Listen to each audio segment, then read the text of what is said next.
if you can imagine, this man lost his son. He was grieving. 2 weeks later, he gets a phone call from the police department letting him know that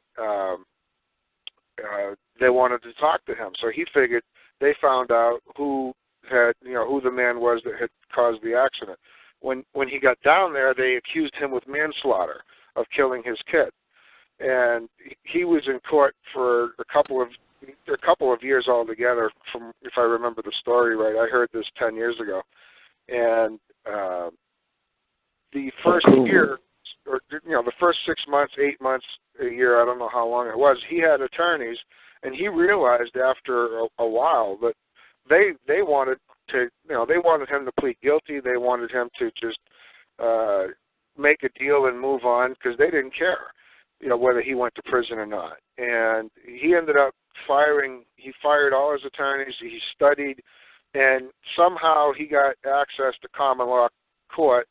And when everything got brought over to a common law court, he showed up for court that day, and the clerk told him that there was going to be a delay in getting started because they had not used that room in so long. They had no idea how dusty it was, and they had a cleaning crew in there, and they were cleaning out the room. And so a half hour later, they walked into the room, and instead of facing 6 or 7 different prosecutors, there was only one prosecutor. And so it was him, the prosecutor, the judge, the clerk. It was very minimal. There was hardly anybody there. And he was ready for the battle of his life because that's what he had been facing up until that point. And the judge asked the prosecutor to begin, and the prosecutor began by asking he was asking that the whole thing be discharged because they couldn't do anything to the man. And that was it. His battle was over. And so it's quite a story. He's a very good friend of mine, and he's the one who actually got me started years ago in writing.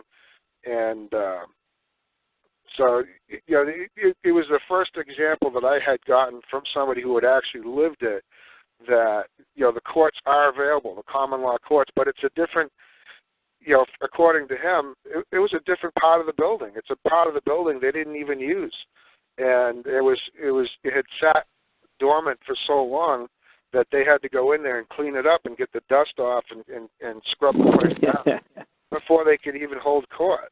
So you hear these stories and you wonder, what's really going on. They built a new county courthouse here where I live, and I'm wondering, did they build a room for common law? Is that really how it is? Is it really a separate room? Yeah, Gus, it's funny you say that.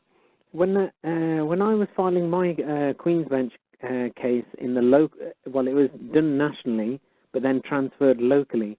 Now I know my county court inside and out. I've been to every single room. I've been everywhere around there, and I noticed 1 or 2 little rooms I'd never been to because they were kind of staff rooms, or like you see staff going in there, so you don't never bother going down there.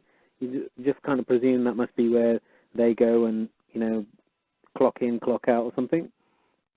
When it came to my Queen's Bench case, as soon as you walk into the courthouse, there's 2 doors, even before you go through security, on the left and the right.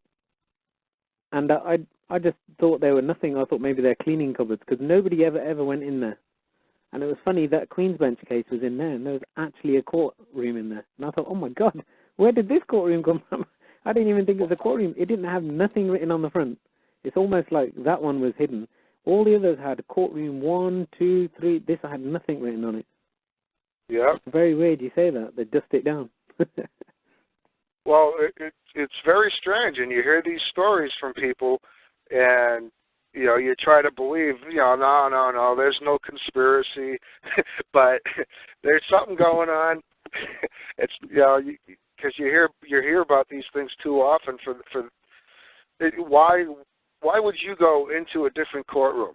What does the courtroom have to do with the jurisdiction of the case? It's just there's so much stuff that we don't know yet. And yeah, it's interesting, like when you first learn about the fact that in these modern courts, the judges has a higher position, and then it's like the clerk, and who's equal or is slightly above the dock, and then everybody's lower down.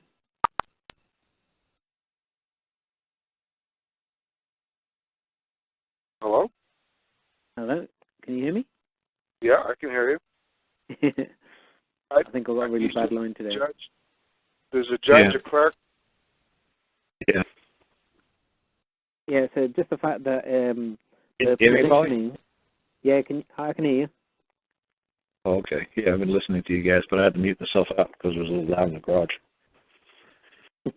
Yeah, so like I said, they're supposed to have different courtrooms. The court's supposed to look different. Have you seen the common law ones where everybody's on a level playing field and the judge is to one side?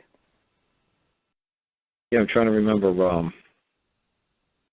who I showed that picture to lately. You know, somebody asked me for that photo. You know, what a common law. What should it look like? Yeah, it looks like it. I've seen something. I'm trying to remember if it was Canada or England. I'm trying to remember. I think I've seen it in England, so I'm guessing you did it here. Yeah, I think I can't remember where I showed you folks that.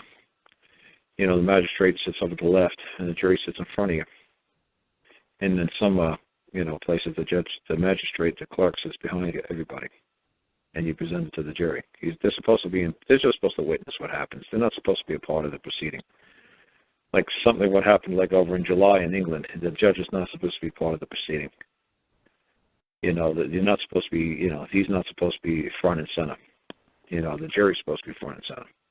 The jury's supposed to make a ruling of all the exhibits and evidence, not the judge, not this kind of background.